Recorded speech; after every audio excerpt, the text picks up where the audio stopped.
हमने धारा 101 तक पढ़ लिया और अपन आज पढ़ेंगे 102। ठीक है, पहले इसके हिसाब से समझा दूं, बीएरएट के हिसाब से, फिर अपन अपनी भाषा में इसको आसान भाषा में समझने की कोशिश करेंगे।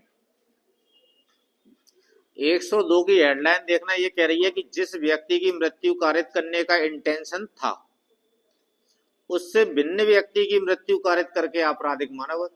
आपका इंटेंशन पर्टिकुलर व्यक्ति की मृत्यु कारित करने का था, लेकिन आपसे मृत्यु किसी दूसरे व्यक्ति की हो गई। उस दशा की बात करते हैं। यदि कोई व्यक्ति कोई ऐसे कृत्य द्वारा, कैसे कृत्य द्वारा, जिससे उसका आशय मृत्यु कारित करना हो, उसका इंटेंशन क्या है, मृत्यु कारित करना, या जिसे वह जानता हो, या तो इंटेंशन हो या नॉलेज हो कि मृत्यु कारित होने की संभावना। किसी व्यक्ति की मृत्यु कारित करके जिसकी मृत्यु कारित करने का ना तो उसका आशय था और ना वह संभव जानता हो कि वह उसकी मृत्यु कारित करेगा। आप पर्टिकुलर व्यक्ति की मृत्यु कारित करने का इंटेंशन हो, या तो आपके पास यह नॉलेज है कि मुझे पर्टिकुलर व्यक्ति की मृत्यु कारित करनी है। जैसे मेरा इंटेंशन है पवन की मृत्यु कारित करने का, लेकिन अकस्मात हो किसकी गई, प्रिया की हो गई। आपराधिक मानववध करे तो अपराधी द्वारा किया गया आपराधिक मानववध उस प्रकार का होगा जिस प्रकार का वह होता यदि वह उस व्यक्ति की मृत्यु कारित करता जिसकी मृत्यु कारित करना उसके द्वारा आश्रित था। मेरा इंटेंशन क्या था, पवन की मृत्यु कारित करने का, लेकिन हो किसकी गई, प्रिया की हो गई। यह वह जानता था कि उस द्वारा उसकी मृत्यु कारित होना संभव है। अब अपन इसको अपनी भाषा में समझने की कोशिश करते हैं।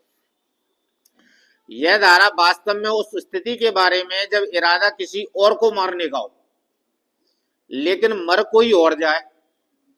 ठीक है, इरादा आपका किसी और को मारने का था, मर कोई और जाए। इसे कानूनी भाषा में अंतरित इरादा, ट्रांसफर मेलाइस कहा जाता है। ठीक है, अंतरित विद्वेष का सिद्धांत किस धारा में दिया है, 102 में दिया। अब इसे अपन कोशिश करते हैं और सरल भाषा में समझने की। इतनी सी तो अपन ने इसकी थीम बना ली, बेसिक्स बना लिया। धारा 102 जिसका इरादा था उसके अलावा किसी अन्य व्यक्ति की मृत्यु कारित करके आपराधिक मानववध की बात करती है। इस धारा का मुख्य सिद्धांत यह है कि अगर अपराधी का इरादा किसी की जान लेने का था तो इससे कोई फर्क नहीं पड़ता कि असल में जान किसकी गई। आपका तो मारने का इरादा था, भले ही वो नहीं मरा दूसरा मर गया, लेकिन आपका इंटेंशन तो मारने का ही था। उसे वही सजा मिलेगी जो उसे तब मिलती जब वह अपने असली निशाने को मारने में सफल होता। हो गया क्लियर? अब इसके लिए अपन मुख्य शर्तें पढ़ लेते हैं कि ये कंडीशन घटित होने के लिए मुख्य कंडीशन शर्तें क्या होनी चाहिए। यह नियम कब लागू होता है, इरादा देखें, इंटेंशन। अपराधी का इरादा व्यक्ति ए को मारने का था या उसे ऐसी चोट पहुंचाने का था जिससे उसकी मौत हो सकती थी। ठीक है, पर्टिकुलर ए व्यक्ति हो। दूसरा क्या होता है इसमें, दुर्घटना या गलती क्या हो रही है, ये देखो। व्यक्ति ए को मारने की कोशिश करते समय गलती या दुर्घटना से व्यक्ति बी की मृत्यु हो जाती है जिसकी जान लेने का अपराधी का कोई इरादा नहीं था। सजा की दृष्टि से देखें, यह कानून यह मानता है कि अपराधी का आपराधिक इरादा मौजूद था। सजा किस बात पर दे रहे हैं, आपराधिक इरादा मौजूद था, इसलिए बी की मौत के लिए आपराधिक मानववध कल्पेबल होमिसाइड का दोषी माना जाएगा।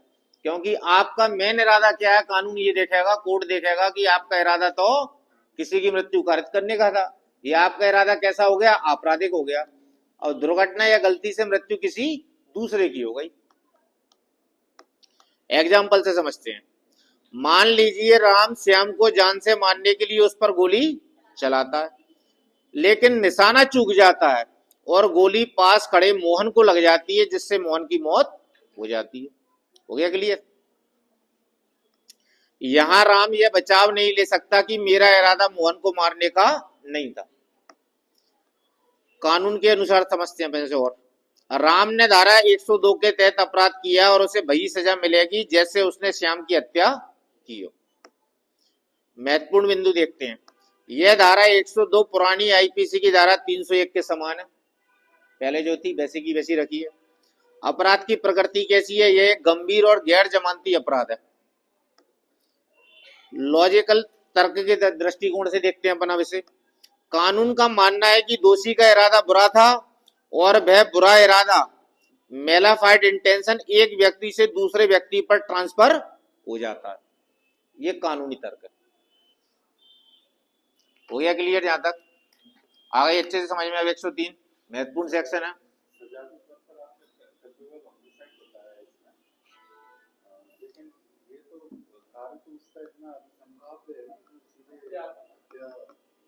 आपराधिक मानव अधिनियम, फिर अपन इसको एक्सप्लेन करते हैं। आपराधिक मानव अधिनियम, ठीक है।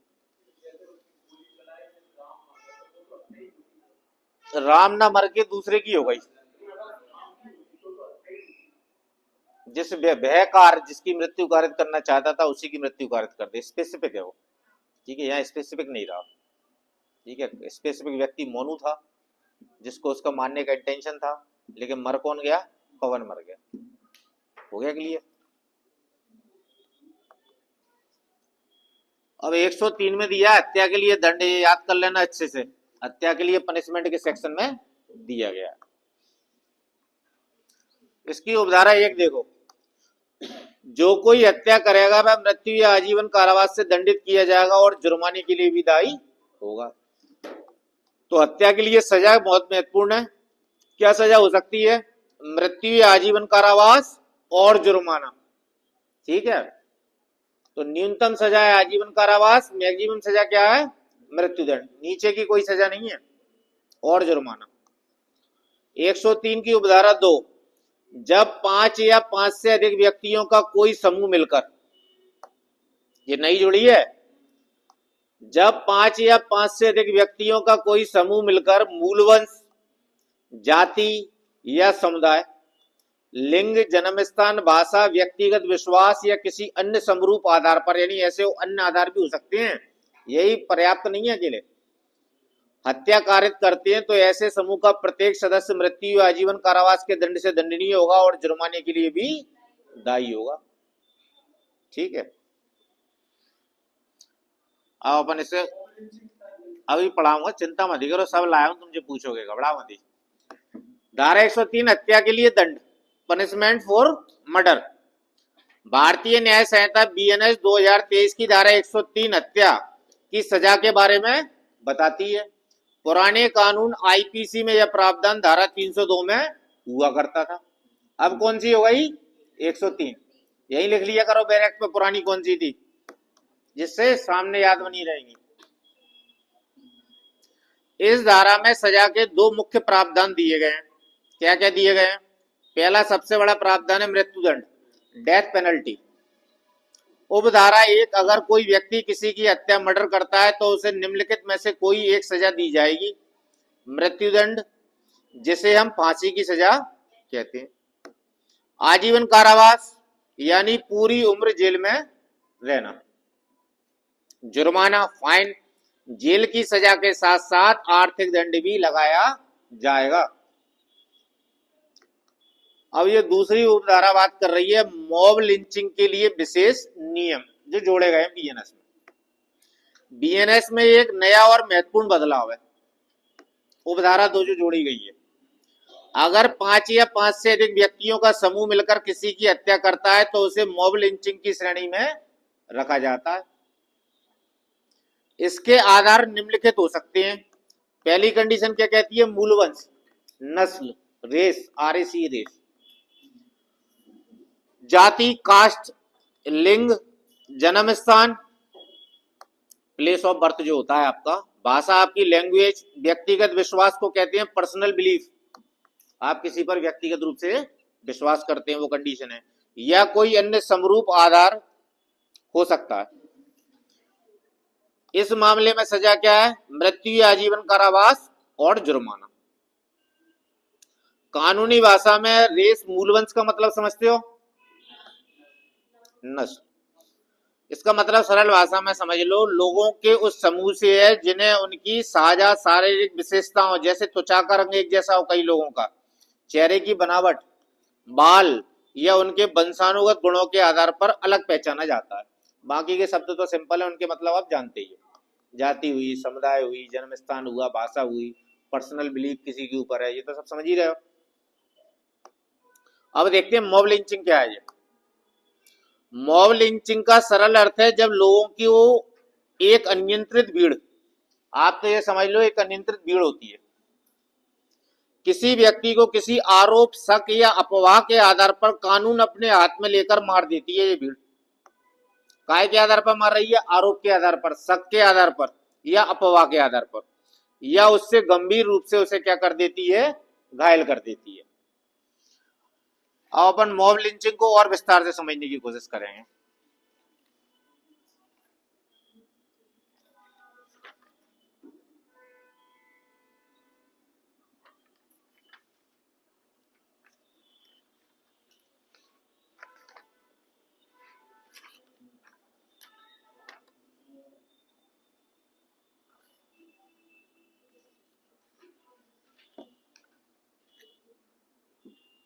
इसमें सबसे पहली कंडीशन, मॉब लिंचिंग क्या करती है? बिना कानूनी प्रक्रिया के न्याय करने की कोशिश करती है। लिंचिंग में अपराधी या संदेही को पुलिस के हवाले करने या कोर्ट में मुकदमा चलाने के बजाय भीड़ खुद ही उसका फैसला कर देती है। इसमें न्याय की उचित प्रक्रिया, ड्यू प्रोसेस ऑफ लॉ का पालन नहीं होता, इसलिए इसको अपराध माना गया है। भीड़ का मनोविज्ञान क्या होता है? जो मॉब लिंचिंग में जो लोग शामिल होते हैं, अक्सर ऐसी घटनाओं में भीड़ का कोई एक चेहरा नहीं होता। लोग इस सोच के साथ हिंसा करते हैं कि सब मार रहे हैं तो मैं भी मार दूं, और उन्हें लगता है कि इतने सारे लोगों के बीच उन पर कोई कार्रवाई नहीं होगी। अब अफवाह जो फैल जाती है, उनकी क्या भूमिका होती है? आजकल सोशल मीडिया जैसे व्हाट्सएप या फेसबुक पर फैली झूठी अफवाहें, जैसे बच्चा चोरी, गौ तस्करी या चोरी का शक, मॉब लिंचिंग का सबसे बड़ा कारण बनता है। यह गैर कानूनी है। भारतीय कानून के अनुसार किसी भी व्यक्ति को सजा देने का हक सिर्फ न्यायपालिका कोर्ट्स को है। भीड़ द्वारा की गई हिंसा हत्या, मर्डर की श्रेणी में आती है और इसमें शामिल लोगों पर सख्त कानूनी कार्रवाई की जाती है। हो गया क्लियर? यहां तक हो गया? मॉब लिंचिंग का कॉन्सेप्ट क्लियर तुम्हारा? ठीक है। एक भीड़ होती है 5 या 5 से अधिक व्यक्तियों की, जो मूलवान, जन्म स्थान, भाषा, समुदाय या ऐसी कोई समरूप शब्दावली के लोग होते हैं, जो क्या होती है? उग्र भीड़ होती है। ठीक है, वो उचित कानूनी प्रक्रिया का पालन नहीं कर देती है और कानून को अपने हाथ में ले लेती है।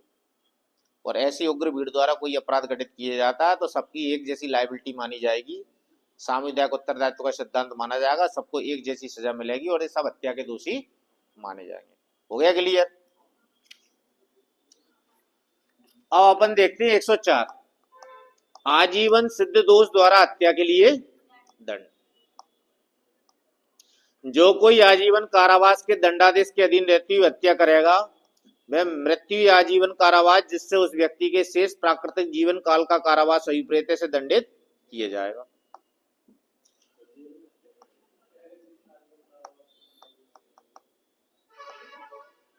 एक 105,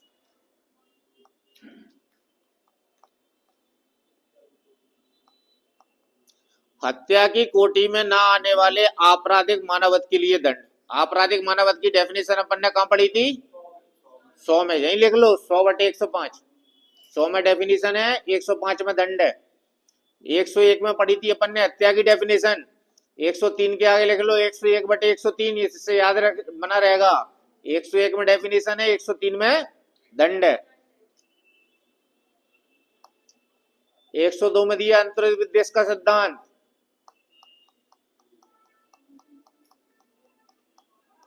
105 पढ़े। अब समझ में आया ना? अभी तक कोई कंफ्यूजन तो नहीं है? कोई क्वेश्चन हो तो पूछ लो। आ गया ना यहां तक समझ में?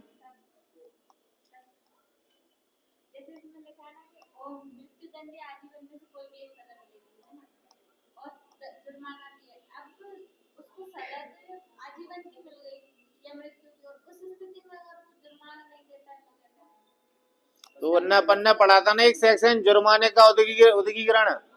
तो अधिकतम 6 साल के भीतर कर लेंगे, नहीं करेगा तो अपराधी की मृत्यु संपत्ति को दायित्व से उन्मुक्त नहीं करती। पढ़ा था अपन ने पीछे, तो इसकी प्रॉपर्टी से वसूल लेंगे। हाँ, उससे वसूल लेंगे उसकी प्रॉपर्टी है। 105 हत्या की कोटि में न आने वाले आपराधिक मानवत के लिए दंड। जो कोई ऐसा आपराधिक मानवत करेगा जो हत्या की कोटि में नहीं आता, तो हत्या के 5 अपवाद दिए उनमें से आता होगा, तो वह आजीवन कारावास या दोनों में से किसी भी भांति के कारावास से जिसकी अवधि 5 वर्ष से कम नहीं होगी किंतु जो 10 वर्ष तक की हो सकेगी दंडित किया जाएगा। कितनी सजा दी है? अधिकतम सजा कितनी दी है? आजीवन कारावास। न्यूनतम कितनी दी है? 5 साल से कम नहीं होगी किंतु 10 साल तक की हो सकेगी। यदि वह कार्य जिसके द्वारा मृत्यु कारित की गई है, मृत्यु या ऐसी शारीरिक क्षति जिससे मृत्यु होने की संभावना है, कारित करने के इंटेंशन से किया जाए, या यदि वह कार्य आशय के साथ किया जाए कि उससे मृत्यु कारित करना संभव है किंतु मृत्यु या ऐसी शारीरिक क्षति जिससे मृत्यु कारित करना संभव है, कारित करने के किसी आशय के बिना किए जाए। अपन ने ऊपर वाला जो दंड पड़ा था वो कब पड़ा था? आशय वाली कंडीशन में, जब मृत्यु कारित करने का इंटेंशन था और आपने आपराधिक मानवत का अपराध कर दिया जो हत्या की कोटि में नहीं आता, तो उसके लिए मैक्सिमम सजा कितनी थी? आजीवन कारावास। न्यूनतम कितनी थी? 5 वर्ष से कम नहीं होगी किंतु 10 वर्ष तक हो सकेगी। अब ये बिना इंटेंशन के बात कर रहा है, जब इंटेंशन से नहीं किया आपने और कोई आदमी मर गया तब कितनी सजा है? वह दोनों में से किसी भी भांति के कारावास से जिसकी अवधि 10 वर्ष तक की हो सकेगी और जुर्माने से दंडित किया जाएगा। जब इंटेंशन से करोगे तो सजा ज्यादा है, इंटेंशन से नहीं हुआ तो फिर सजा कम। अपराध कैसा है? संज्ञेय है, अजमानती है, राजीनामा नहीं होता इसमें और सेशन न्यायालय द्वारा विचारणीय है। अब अपन देखते हैं 106।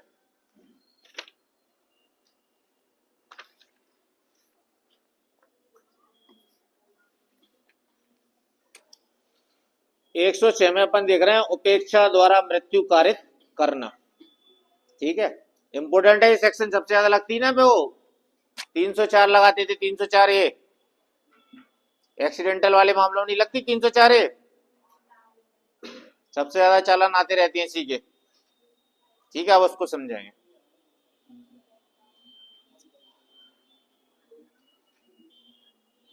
देखो अभी तक अपन ने जो धाराएं पढ़ी थी उनमें आदमी मर रहा था, या तो इंटेंशन था या नॉलेज थी। अब ना तो इंटेंशन है ना नॉलेज है, आदमी मरा, उसके ऊपर धारा है 106। ऊपर की धारा तो इंटेंशन और नॉलेज वाली थी, या तो आपराधिक मानवत पढ़ा है अपन ने या हत्या पढ़ी है। अब ये तीसरी तरह की मृत्यु है, इसको देखें।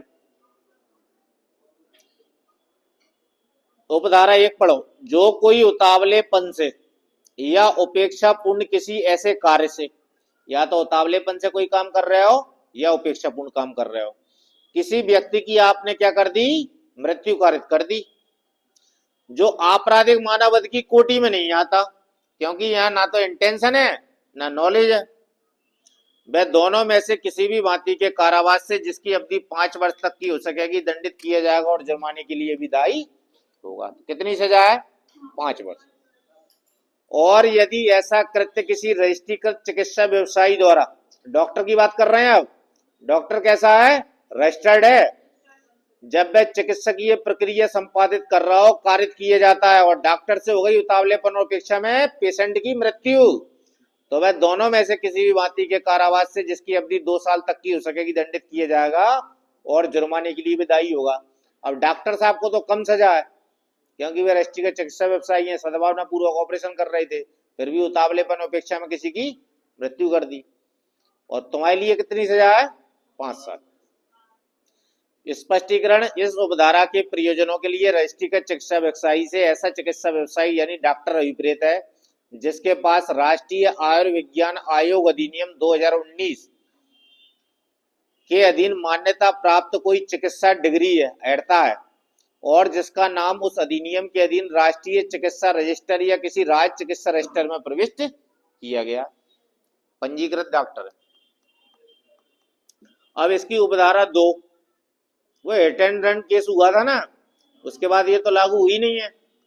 भले ही लागू नहीं हुई, कानून है तो अपन तो पढ़ेंगे, नहीं पूछा गया एग्जाम में मत पूछ, अभी लागू नहीं करी तुमने, कोई दिक्कत नहीं है, लेकिन अपन तो समझ लेते हैं कानून में जो भी पढ़ने मिलेगा समझ लो क्या जाता है, एग्जाम में नहीं आएगा।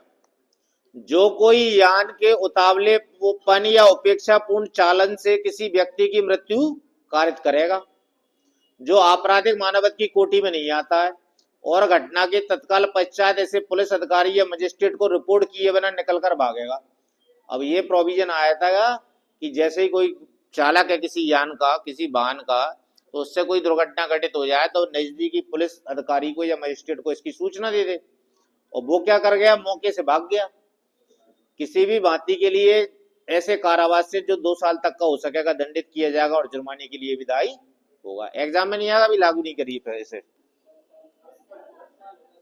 कितनी सजा कर दी, 10 साल तक की।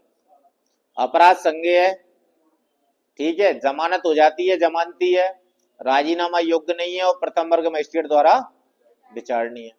हो गया क्लियर। अब चलो अपन अपनी भाषा में समझते हैं इसे।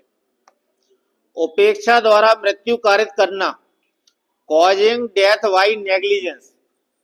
काहे से हो रही है मृत्यु, नेग्लिजेंस के कारण। भारतीय न्याय संहिता बीएनएस की धारा 106 लापरवाही से मृत्यु कारित करना, कॉजिंग डेथ बाई नेग्लिजेंस के बारे में प्रावधान करती है। इसे पुरानी आईपीसी की धारा 304A की जगह पर रखा गया है। पुरानी 304A थी जो, बस सजा थोड़ी ज्यादा बढ़ गई है। पहले कितनी सजा थी याद है किसी को, 2 साल थी, अब क्या कर दी 5 साल।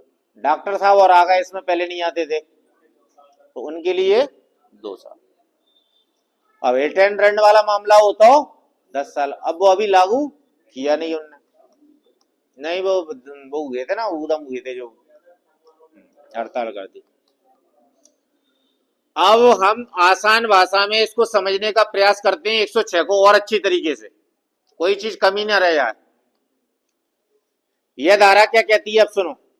अगर कोई व्यक्ति बिना किसी गलत इरादे, इंटेंशन उसका गलत नहीं है, लेकिन जल्दबाजी, रैशनेस या लापरवाही, नेग्लिजेंस से कोई ऐसा कार्य करता है जिससे किसी की मौत हो जाती है, तो वह इस धारा के तहत अपराधी माना जाएगा। उतावलेपन का मतलब समझते हो, जल्दबाजी, रैशनेस, सरल भाषा में सुन लो, ठीक है। लापरवाही तो समझते ही हो। इसमें रोड एक्सीडेंट, सड़क दुर्घटना के मामलों पर विशेष ध्यान दिया गया। अब सजा को 2 भागों में बांट दिया।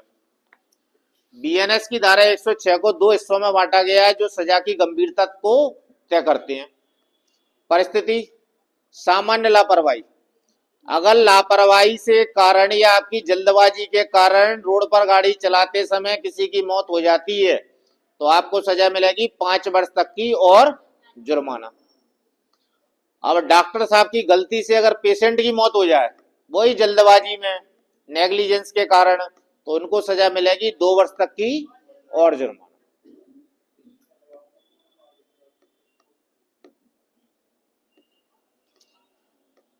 हिट एंड रन देख लेते हैं। हिट एंड रन क्या कहता है, भाग जाना। अगर कोई व्यक्ति गाड़ी से किसी को टक्कर मारता है और पुलिस या मजिस्ट्रेट को सूचना दिए बिना मौके से भाग जाता है तो उन मामलों में सजा कितनी रखी थी इनने, 10 साल तक की और जुर्माना।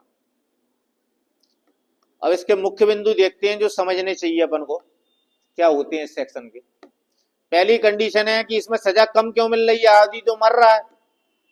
आपराधिक मानवत भी कह रहे हो तुम एक तरीके से, ठीक है, आपराधिक मानवत की श्रेणी में नहीं आ रहा, लेकिन ये आदमी तो मरा है। तो इसमें क्या है था, इरादा नहीं होता, नो इंटेंट। यह धारा तब लगती है जब आपका इरादा किसी को मारने का नहीं था, लेकिन आपकी लापरवाही या जल्दबाजी आप पर भारी पड़ गई, किसी पर भारी पड़ गई, आप पर कागो पड़ी, सामने वाले पर। हो गया क्लियर। हिट एंड रन पर सख्ती बरती गई इस बार। नई संहिता बीएनएस में भाग जाने वाले ड्राइवरों के लिए सजा को 2 गुना 5 से बढ़ाकर 10 साल कर दिया गया, ठीक है, लेकिन लागू नहीं है ये भी। और क्या जिम्मेदारी सौंप दी, सूचना देना जरूरी किया गया। अगर एक्सीडेंट के तुरंत बाद अपराधी पुलिस को सूचित कर देता है तो वह 10 साल वाली सख्त सजा से बच सकता है, ठीक है, लेकिन अभी लागू नहीं है। एग्जाम्पल से समझते हैं।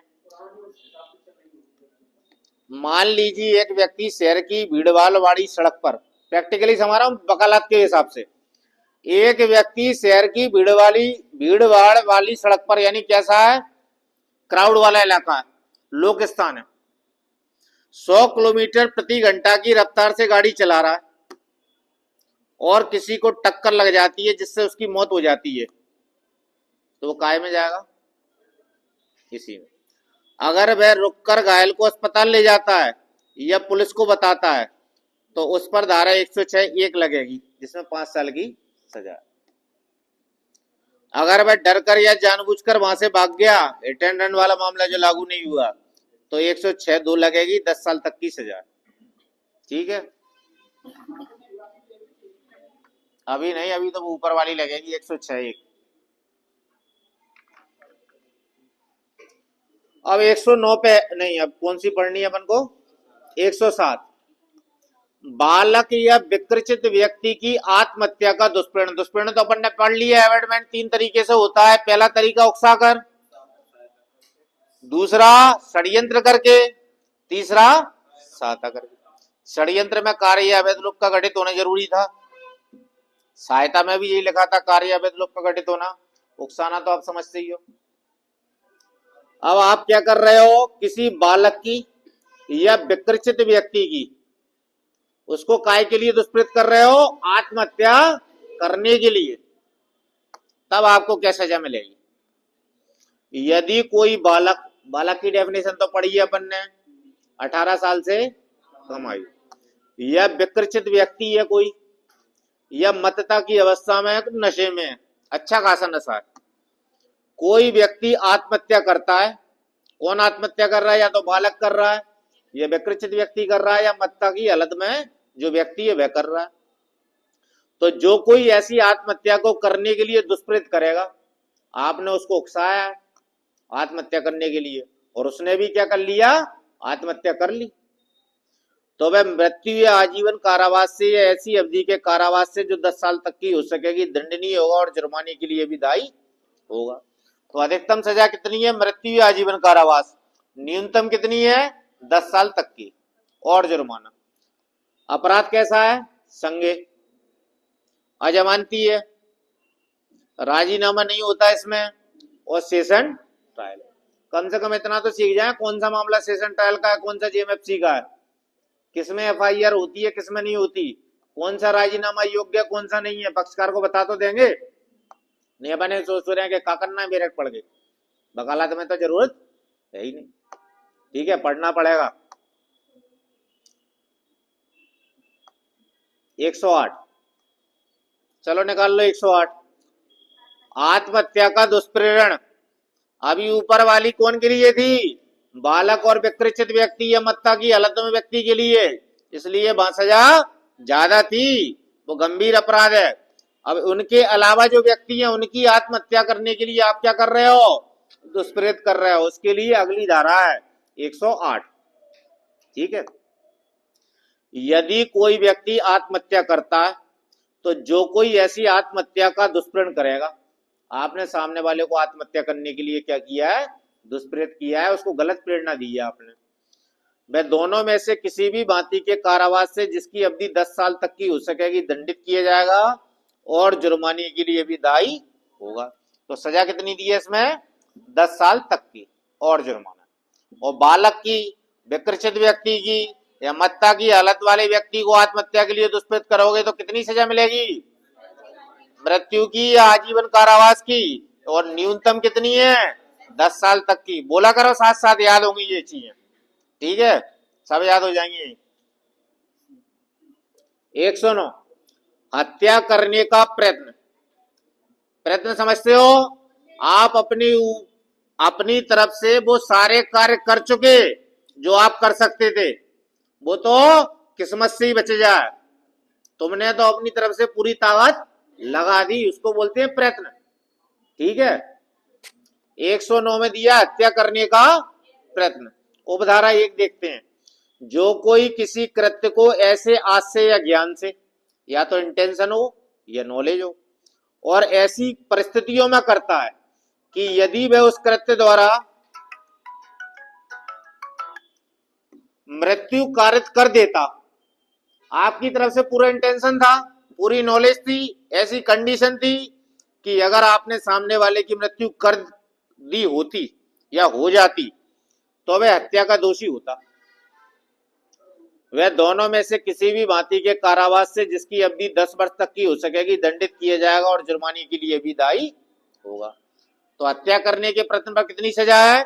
10 साल तक की जेल और जुर्माना। और यदि ऐसे कार्य द्वारा किसी व्यक्ति को उपपत्ति कारित हो जाए, जो ऊपर वाली सजा कब है? जब बाको उपपत्ति कारित नहीं हुई। अगर उपपत्ति हो जाए यानी चोट आ जाए उसे किसी भी प्रकार की, तो वह अपराधी या तो आजीवन कारावास से ऐसे दंड से दंडित किया जाएगा जो तस्मिन पूर्व वर्णित है। तो या तो सजा कितनी मिलेगी? आजीवन कारावास की, जो मैक्सिमम दी है, और न्यूनतम कितनी दी है? 10 वर्ष तक की। दोनों में से कोई भी एक जज साहब आपको दे देंगे। हो गया क्लियर? अब 109 की उपधारा 2, अगर उपपत्ति हो गई हत्या करने के प्रयत्न में तो आजीवन कारावास, और उपपत्ति नहीं हुई, हत्या करने का प्रयत्न है, किसी प्रकार की चोट नहीं आई, ठीक है। उपधारा 2 देखते हैं अपन अब। जब उपधारा 1 के दिन अपराध करने वाला कोई व्यक्ति आजीवन कारावास के दंडादेश के अधीन हो। अब हत्या करने का प्रयत्न कौन कर रहा है? पहले से ही वह को आजीवन कारावास की सजा मिली हुई है। और तब यदि उपपत्ति कारित हुई हो और उसने उपपत्ति भी कारित कर दी, आजीवन कारावास के दंडादेश के दिन पहले से था, तो उसको सजा और ज्यादा दे दी। तो वह मृत्यु या आजीवन कारावास से जिससे उस व्यक्ति के शेष प्राकृतिक जीवन काल का कारावास अभिप्रेत दंडित किया जाएगा। हो गया क्लियर? अब चलो इसके इलस्ट्रेशन पढ़ लेते हैं। आ सकता है, हो सकता है इलस्ट्रेशन पूछ लें आपसे। चलो एग्जाम्पल देखते हैं अब। या नाम के व्यक्ति का वध करने के इंटेंशन से का उस पर ऐसी परिस्थितियों में गोली चलाता है कि यदि मृत्यु हो जाती तो का हत्या का दोषी होता। का इस धारा के अधीन दंडनीय है, वो तो बच गया किस्मत से, ठीक है। आपने तो अपनी तरफ से पूरी कोशिश की थी हत्या करने की। आगे समझ में? दूसरा इलस्ट्रेशन, का सुकुमार अवस्था के बालक की मृत्यु करने के इंटेंशन से, ठीक है, अभी किशोर अवस्था वाले बालक की मृत्यु कारित करने के इंटेंशन से उसे एक निर्जन स्थान में आरक्षित छोड़ देता है। का ने इस धारा द्वारा प्रवासित अपराध किया यद्यपि परिणाम स्वरूप उस बालक की मृत्यु नहीं होती, ठीक है। अब पीछे एक जगह और पढ़ी थी अपन ने ऐसी धारा, आरक्षित छोड़ दिए जाने वाली।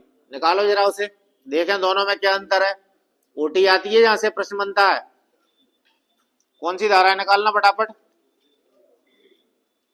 गर्भपात कारित करने वाले पढ़े थे ना उधर, नंबर बताओ जल्दी।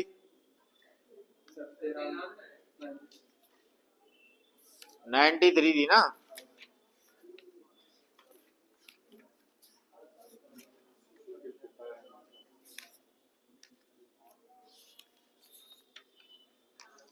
नाइन्टी थ्री पढ़ी थी, देखो अपन ने। एक बालक के पिता या माता या उसकी देखरेख करने वाले व्यक्ति द्वारा 12 साल से कम आयु के बालक का आरक्षित डाल दिए जाना और प्रत्याग, तब कितनी सजा थी? 7 साल तक की। अब इसमें एक स्पष्टीकरण और लगा था। वो क्या कह रहा है? यदि बालक आरक्षित डाल दिए जाने के परिणाम स्वरूप मर जाए तो यथास्थिति हत्या आपराधिक मानवत के लिए अपराधी का विचारण निवारण करना इस धारा से आश्रित नहीं है। अब उसमें पर्टिकुलर उम्र दी थी 12 साल से कम आयु वाली।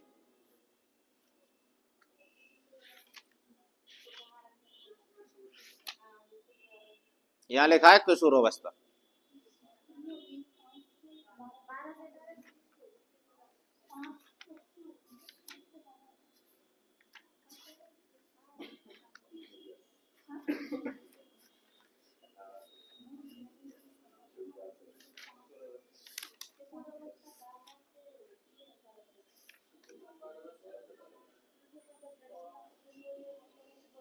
चलो अपन देख लेंगे इसकी आयु, सर्च मान लेंगे सुकुमार अवस्था में कितनी आयु तक के।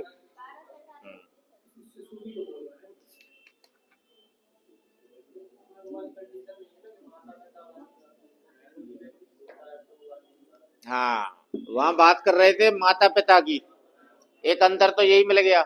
वहां माता पिता की बात कर रहे थे या गार्जियन की बात कर रहे थे या बाढ़ साधक व्यक्ति की बात कर रहे थे, और वहां दे रहे थे 12 साल से कम आयु वाले व्यक्ति की। और वहां इंटेंशन क्या था, उसका इंटेंशन केवल परित्याग था, इसलिए वहां सजा कम थी। यहाँ तो सबकी बात कर रहे हैं। हाँ, का सुकुमार अवस्था वाले बालक की मृत्यु करने के इंटेंशन से, वहां मृत्यु करने का इंटेंशन नहीं होता, वहां तो परित्याग का इंटेंशन होता है केवल 12 साल से कम आयु वाले का। वहां गार्जियन होते हैं, माता पिता या वैध संरक्षक होते हैं। यहाँ तो उसका मृत्यु करने के इंटेंशन ही है, और वह ऐसे सुकुमार बालक को कहाँ छोड़ाता है, निर्जन स्थान में। ठीक है, यहाँ कोई सुनसान वाला इलाका है, यहाँ व्यक्ति नहीं होते, उस कंडीशन में छोड़ाता है। तब क्या होगा, यदि बालक की मृत्यु नहीं होती, मृत्यु हो जाती तो हत्या वाले में चला जाता है या आपराधिक मानववध में चला जाता। बालक की मृत्यु नहीं होती तो ये माना जाएगा आपने क्या किया, एक तरीके से हत्या का प्रयत्न किया, क्योंकि आपका इंटेंशन वही था। हो गया क्लियर? देख लेना, ये बना के पूछता है ओटी दोनों से, नहीं वाली लगाया ये वाली लगाया, समझ लेना, नहीं क्वेश्चन गलत कर वहां जाके। कहाँ की है इसमें विकृचित की?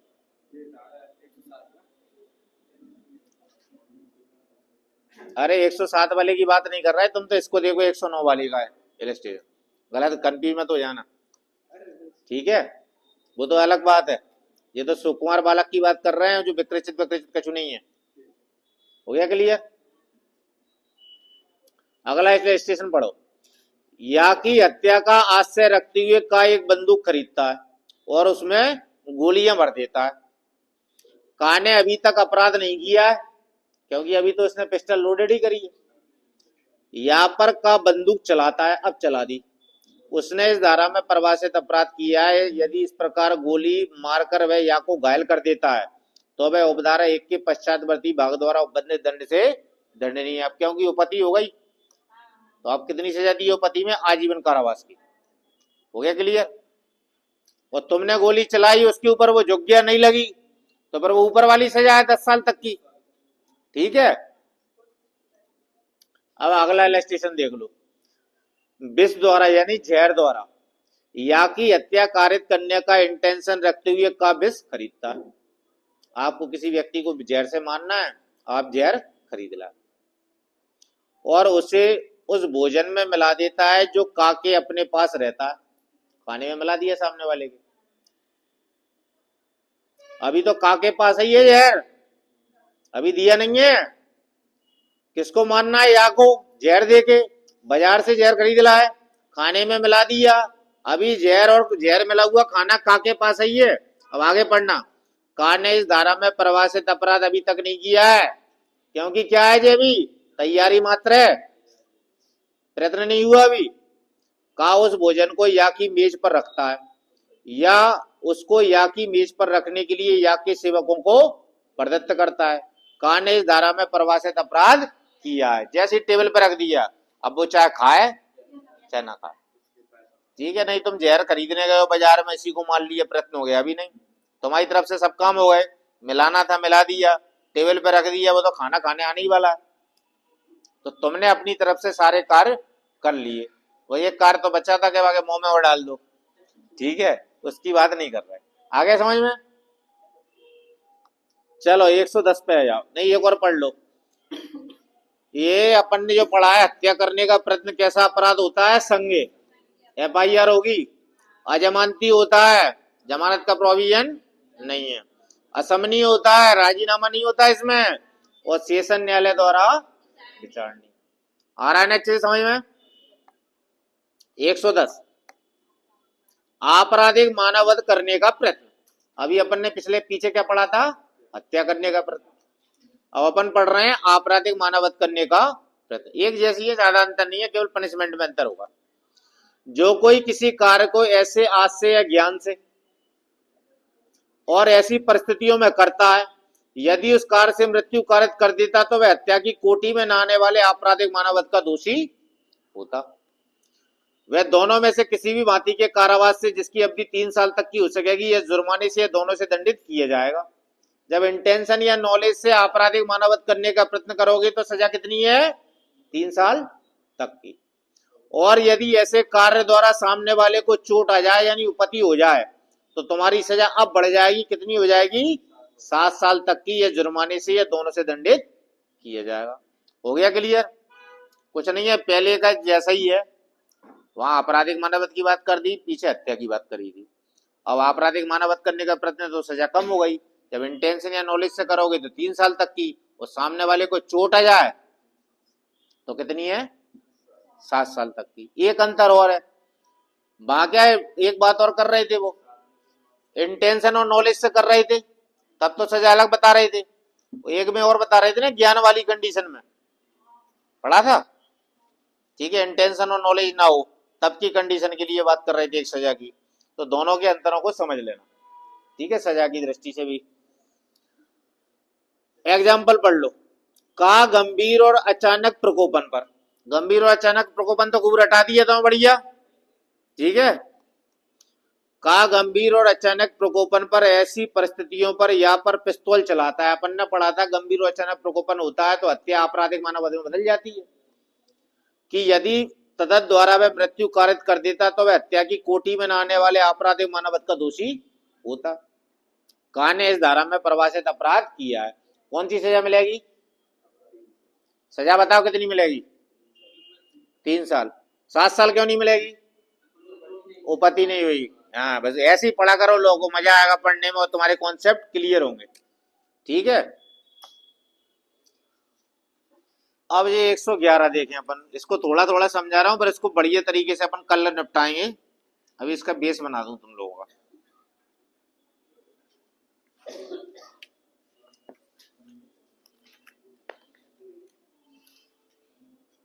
चलो बेयर एक्ट को सबसे एंड में पढ़ेंगे, 111 को। पहले स्टार्टिंग की थोड़ी सी थीम बता दूं, फिर इस टॉपिक को अपन और तैयार करेंगे। कल पूरी तरीके से 111 112 अपन करेंगे खत्म, क्योंकि महत्वपूर्ण चीज है।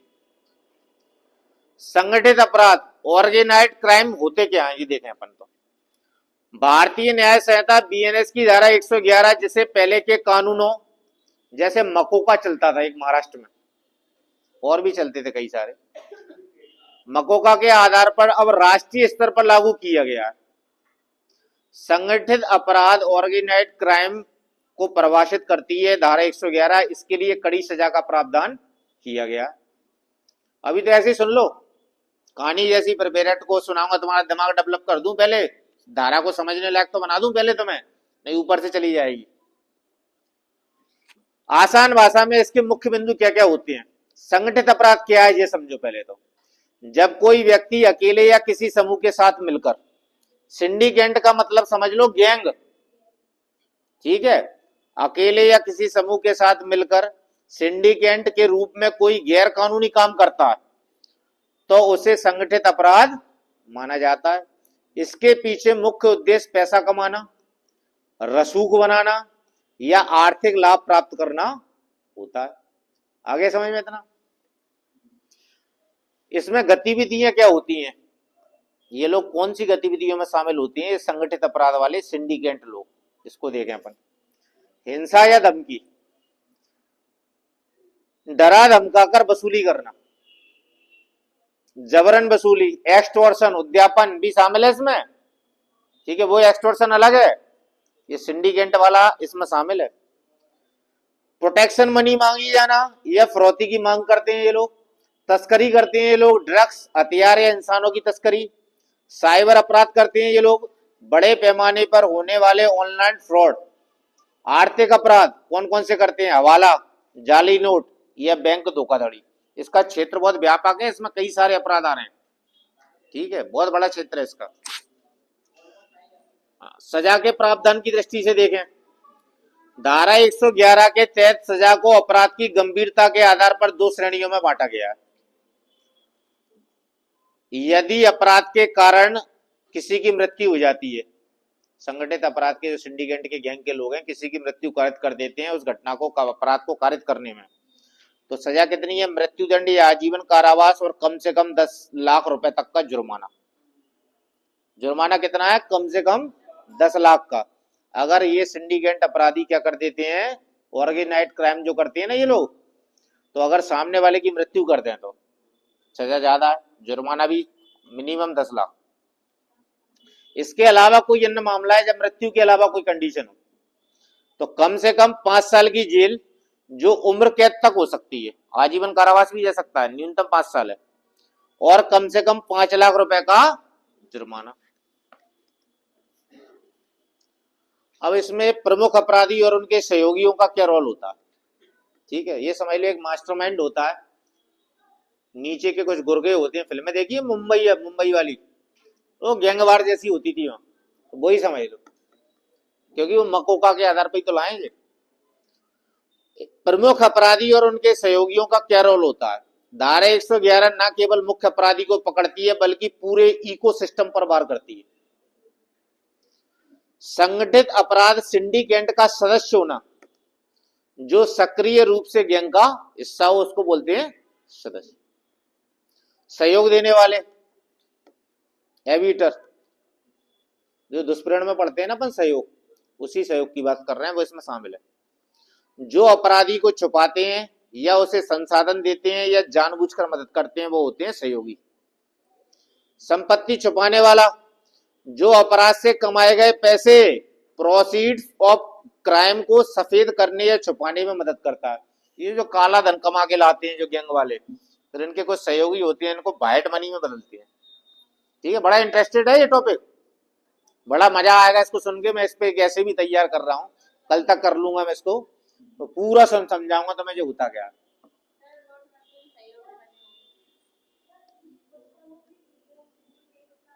हाँ बस वैसे ही भाई, चंदन तस्करी। सजा का वर्गीकरण समरी टेबल भी बनाई है अपन ने एक, इसमें श्रेणी रखी है अपन ने, अपराध रखे, न्यूनतम सजा अधिकतम सजा का प्रोविजन बना के लाया हूं मैं। गंभीर, यदि किसी की जान गई है तो न्यूनतम सजा कितनी है इसमें, आजीवन, और अधिकतम कितनी है, मृत्युदंड। किसी की मृत्यु के अलावा अन्य कंडीशन, सिंडिकेट का हिस्सा होना, यानी सिंडिकेट के सदस्य भी हो तो 5 वर्ष की जेल है, न्यूनतम अधिकतम आजीवन कारावास। पनाह देना किसी को, अपराधियों को पनाह देने की बात कर रहे हैं। अपराधी को छुपाना, हार्बोरिंग, 3 साल तक की जेल है, न्यूनतम अधिकतम आजीवन कारावास भी हो सकती है। और आपने अवैध रूप से कोई संपत्ति अर्जित की है, ये संगठित अपराध वाले लोगों ने, इनके सदस्यों ने, तो संपत्ति की कुर्की हो जाएगी। इस धारा के तहत सबसे बड़ी ताकत यह है कि पुलिस के पास यह शक्ति है कि वे जांच के दौरान ऐसी संपत्ति को अटैच कर सकती है। यह अपराधियों की कमर तोड़ने के लिए बनाया गया प्रावधान है।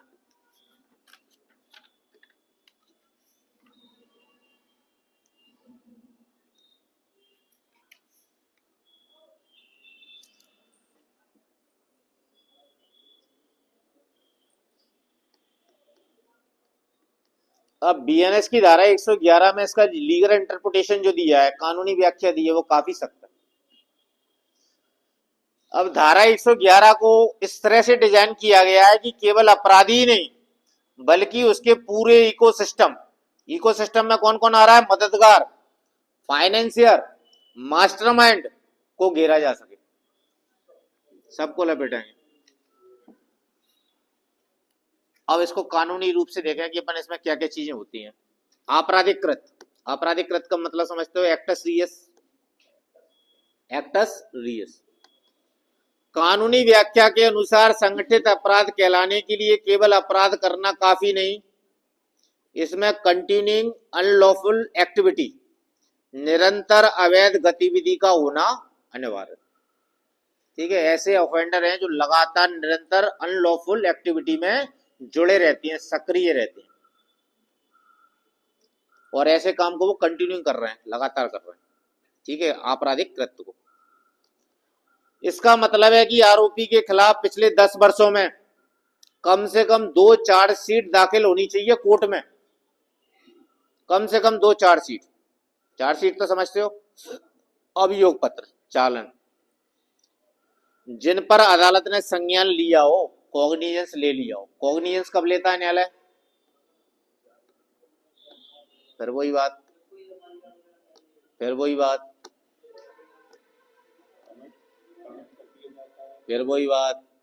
कितने दिन से वकालत कर रहे हो सब लोग, संज्ञान नहीं समझते।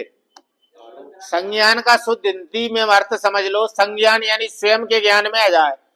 जज साहब के ज्ञान में कब आएगा, जब अभियोग पत्र पेश कर दोगे, अभियोग पत्र पेश करेंगे जज साहब के सामने, सी उनके ज्ञान में आ जाएगी। इतनी सी सरल परिभाषा है, इसको कठिन क्यों बना रहे हो भैया? शब्दों में ही उनके अर्थ दिए हैं, ठीक है। कठिन सोच लेते हो, पता नहीं कितनी बड़ी चीज है। हाँ, ऐसी वो एक शब्द आता है स्वेच्छा, इसमें क्या पता कितना सरल है। स्वेच्छा यानी खुद की इच्छा। अब खुद की इच्छा से किसी परिणाम को कारित करना है। मेरी इच्छा है कि मैं पवन को मारूं, तो मैंने पवन को मारने के लिए अपनी इच्छा से चुनाव किया कि गोली से मारूंगा, तो पिस्तौल ले आया मैं। तो साधन क्या हो गए? किसी परिणाम को उन साधनों द्वारा कारित करता है जिन साधनों को काम में लाते समय मैं जानता था कि उसका कारित होना संभव है, वह उस कार्य को स्वेच्छा करता है, यह कहा जाता है। अब हमें याद करने का कहा है, सिंपल सी जाको मैंने एक बाह में पिरो दी, एक माला में। तो तुम इतना टफ क्यों ले लेते हो चीजों को भाई? बहुत सरल है, शब्द खुद बोल रहा है अपनी परिभाषा। आगे समझ में? डरा मत करो, कोई टफ नहीं है कुछ भी। हाँ, तो वो भी ले सकते हैं। अपन तो सिंपल अभी यहाँ की बात कर रहे हैं, आपकी भी बात सही है, ठीक है। अब समझ लो, इसका मतलब है कि आरोपी के खिलाफ पिछले 10 वर्षों में कम से कम 2 चार्जशीट दाखिल होनी चाहिए जिन पर अदालत ने संज्ञान लिया हो। यह साबित करता है कि अपराध करना उस व्यक्ति की आदत या पेशा बन चुका है, क्योंकि 2 अभियोग पत्र उसके खिलाफ ऑलरेडी पेश हो गया। क्लियर? मेंस रिया, आपराधिक इरादा, उसको देखेंगे अपन। धारा 111 में इरादे की व्याख्या बहुत व्यापक दी गई है। मेंस रिया तो समझते हो ना? आपराधिक इरादा, दुराशय, ठीक है। उद्देश्य देखो, चलो मेंस रिया, इसमें धारा 111 में इरादे की यानी मेंस रिया की जो डेफिनेशन दी है वो काफी विस्तृत दी है। उद्देश्य क्या है इसका?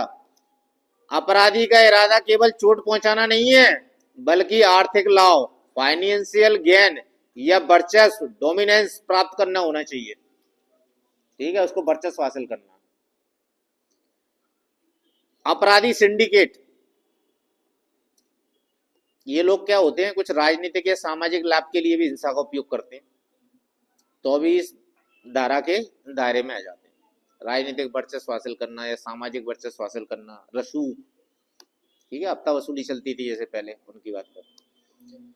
अपराधी सिंडिकेट, क्रिमिनल सिंडिकेट, कानून इसे एक पदानुक्रमित संरचना, हियरार्की समझते हो?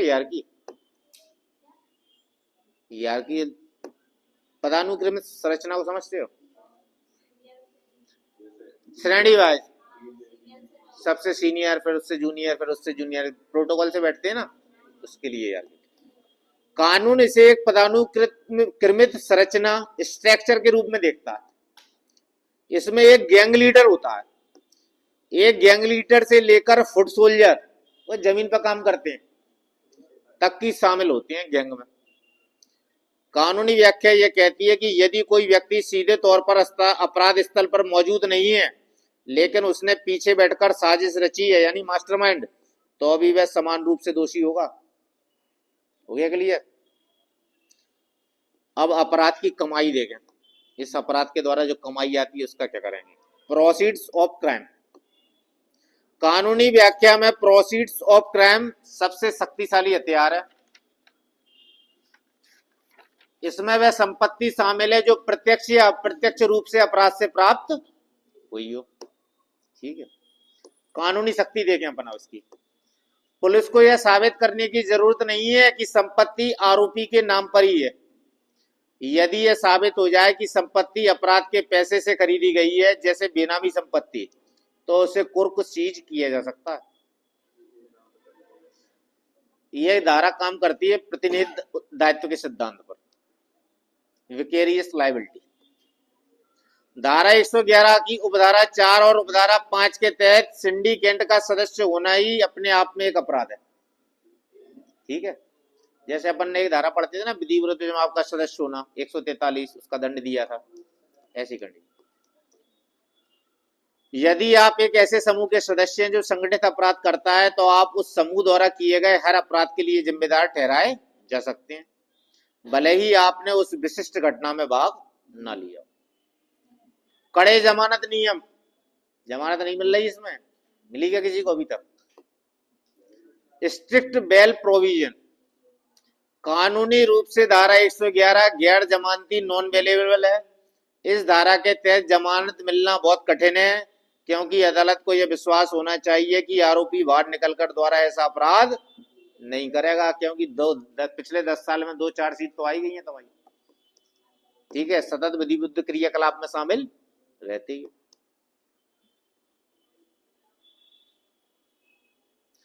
मुख्य शब्द आए इसमें, एबेटमेंट आया एक जगह, अपराध के लिए उकसाने या मदद करना, हार्बोरिंग आया है, हार्बोरिंग का मतलब था अपराधी को पनाह देना, ठीक है, इसको भी धारा 111 के तहत गंभीर अपराध माना गया है।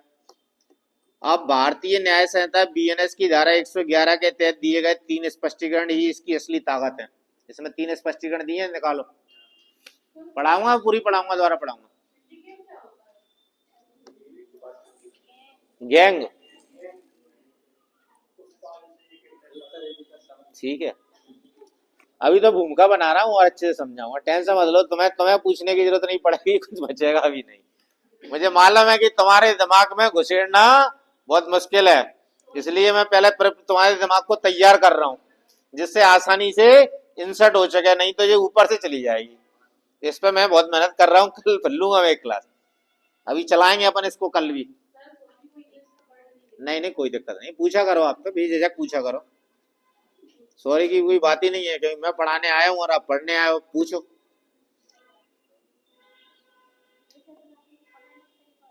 भारतीय न्याय संहिता बीएनएस की धारा 111 के तहत दिए गए 3 स्पष्टीकरण इसकी असली ताकत है। इसका लीगल इंटरप्रिटेशन, कानूनी व्याख्या यह तय करता है कि किस अपराधी को गैंगस्टर माना जाएगा और किसे सामान्य अपराधी माना जाएगा। जब हम तीनों स्पष्टीकरण का कानूनी विश्लेषण समझने की अब हम क्या करते हैं, प्रयास करते हैं। स्पष्टीकरण 1, संगठित अपराध सिंडिकेट, ऑर्गेनाइज्ड क्राइम सिंडिकेट। पहला स्पष्टीकरण इसी की बात कर रहा है, संगठित अपराध सिंडिकेट। इसका मतलब देखें क्या है, यह स्पष्टीकरण अपराधी समूह के कानूनी ढांचे को परिभाषित करता। तो अपराधी जो समूह है उसके कानूनी ढांचे को स्पष्टीकरण 1 में बताया गया। संख्या बल दिया है, इसमें लिखा है 2 या 2 से अधिक व्यक्तियों का समूह। इसमें कम से कम 2 या उससे अधिक व्यक्तियों का होना अनिवार्य है संगठित अपराध सिंडिकेट के लिए। एक अकेले की बात नहीं कर रहा है, 2 या 2 से अधिक हो गई गैंग। पदानुक्रम, हियरार्की, अपने ऐसा नहीं है कि अपन चाह जाए बैठ जाए बिना हियरार्की के, हियरार्की का पालन करते हैं। कानूनी व्याख्या में यह माना जाता है कि सिंडिकेट में एक चेन होती है, एक मास्टरमाइंड होता है जो आदेश देता है और जमीनी गुर्गे जो अपराध करते हैं। हो गया। सामूहिक जिम्मेदारी होती है भाई, किसकी, गैंग की। यदि कोई व्यक्ति सिंडिकेट का हिस्सा है तो वह पूरे समूह द्वारा किए गए पैटर्न ऑफ क्राइम के लिए जिम्मेदार माना जा सकता है। ठीक है, पैटर्न ऑफ क्राइम के लिए जिम्मेदार माना जाएगा आपको, यदि आप समूह के हिस्से सदस्य। स्पष्टीकरण दूसरा देखते हैं अपन, ये क्या बात कर रहा है, सतत विधि विरुद्ध क्रियाकलाप, निरंतर अवैध गतिविधि, अपनी भाषा में भी लिख सकते हो आप इसे, ये कठिन पड़ रहा होगा तुम्हें याद करने में, सतत विधि विरुद्ध क्रियाकलाप भूल ही जाओगे पेपर तक, तो सीधा लिख लो निरंतर अवैध गतिविधि, कंटिन्यूइंग अनलॉफुल एक्टिविटी। अंग्रेजी में हो जो अंग्रेजी में लिख लो, भूलने नहीं दूंगा, मैंने कसम खाई है। ठीक है, तुमने कसम खाई है, याद नहीं रखेंगे, और मैंने कसम खाई है तो मैं भूलने नहीं दूंगा। कानूनी व्याख्या के अनुसार यह इस धारा की सबसे अनिवार्य शर्त है, निरंतर अवैध गतिविधि, सतत विधि विरुद्ध क्रियाकलाप, सबसे अनिवार्य शर्त है इसकी। इसके बिना किसी पर संगठित अपराध का मुकदमा नहीं चल सकता। तो ये बात आनी चाहिए कि सतत विधि विरुद्ध क्रियाकलाप में ये लोग जुड़े रहे हैं, पहले भी ऐसे क्रियाकलाप घटित किए हैं। हो गया क्लियर।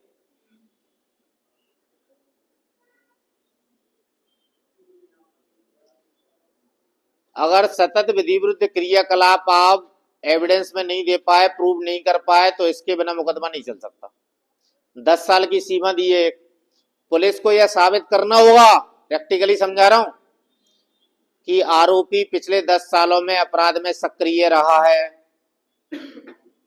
2 चार्जशीट होनी चाहिए कम से कम उसके खिलाफ, 2 चार्जशीट। उस व्यक्ति या उस गैंग के खिलाफ कम से कम 2 ऐसी चार्जशीट होनी चाहिए जिन पर कोर्ट ने कॉग्निजेंस संज्ञान लिया हो। ये नहीं कि अगर संज्ञान नहीं लिया, चार्जशीट पुटअप नहीं हुई, तब की बात नहीं कर रहे। हो गया क्लियर?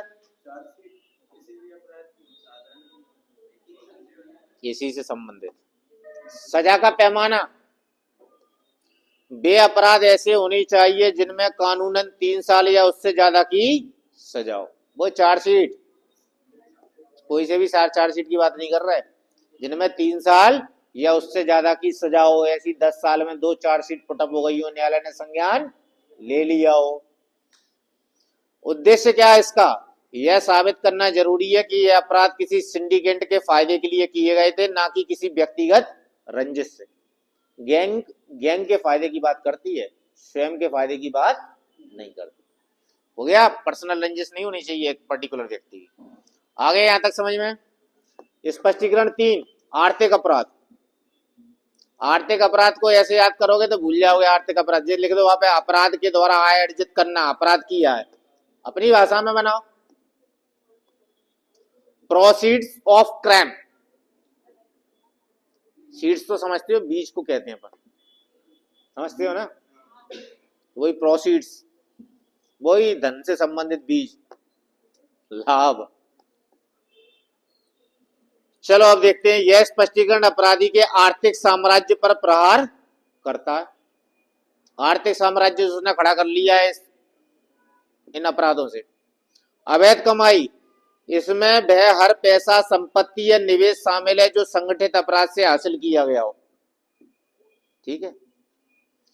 प्रत्यक्ष और अप्रत्यक्ष, चाहे प्रत्यक्ष किया हो चाहे अप्रत्यक्ष रूप से किया हो, कानून केवल अपराधी के नाम की संपत्ति नहीं देखता। अगर पैसा किसी बेनामी व्यक्ति या रिश्तेदार के नाम पर भी लगा रखा है आपने, तो उसे भी प्रोसीड्स ऑफ क्राइम माना जाएगा। हो गया क्लियर? सब सिखा देता हूं मैं तुमको, कुछ बचेगा ही नहीं। और कुर्की तो मैंने बता दी थी, ऐसी आय से अगर संपत्ति अर्जित की है तो अटैच हो जाएगी। कानूनी व्याख्या पुलिस को यह शक्ति देती है कि जांच के दौरान ही ऐसी संपत्ति को फ्रीज या जब्त किया जा सकता है, ताकि अपराधी कानूनी लड़ाई के लिए अपनी अवैध कमाई का इस्तेमाल ना कर सके। नहीं तो वकील साहब के पैसे वैसे सबसे निकाल ले, पहले ही एक चीज प्रॉपर्टी सीज कर दो, अब क्या करेगा?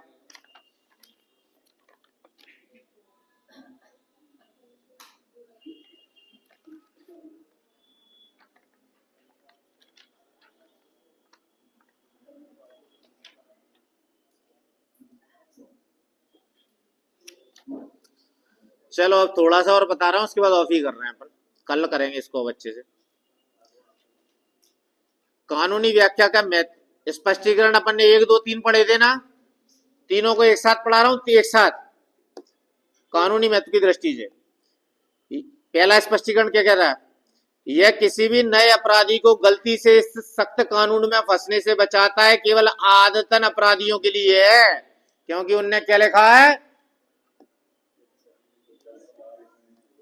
10 वर्ष में 2 आदतन अपराधियों के लिए।